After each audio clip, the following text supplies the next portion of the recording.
Here are 6 important things to know about feeding hummingbirds. Number 1, replace the nectar syrup often. Bacteria and mold is very harmful to hummingbirds.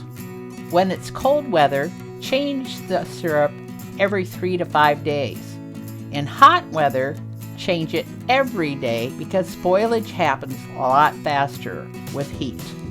Number 2, make your own syrup. Not only is it cheaper to make your own, but it doesn't have the harmful additives that you get from store-bought types. We have 1/4 cup sugar, and we add to that 1 cup boiling water.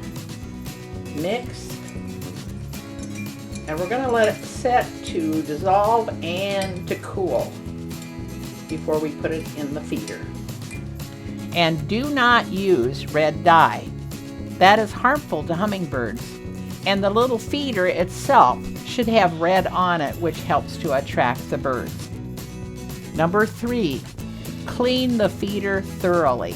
Since we are replacing the syrup often, it makes it easier to clean because we're avoiding the bacteria and mold from developing.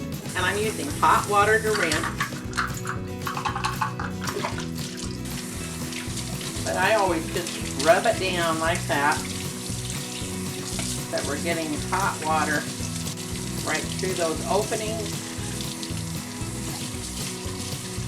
If there is any mold present, which there shouldn't be, but if there is, spray it with white vinegar and let it set for a few minutes. Scrub with a bottle brush and rinse completely.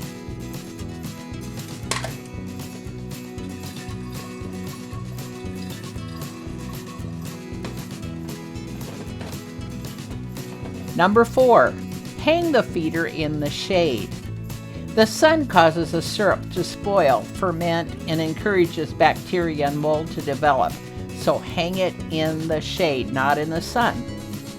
5, hang the feeder high enough to keep it from the ground predators, and yet you want it easy enough to reach for you to change the syrup often.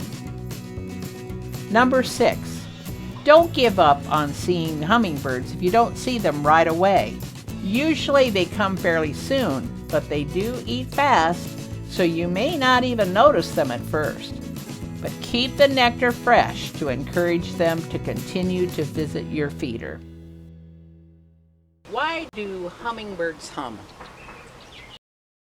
Could it be because they don't know the words?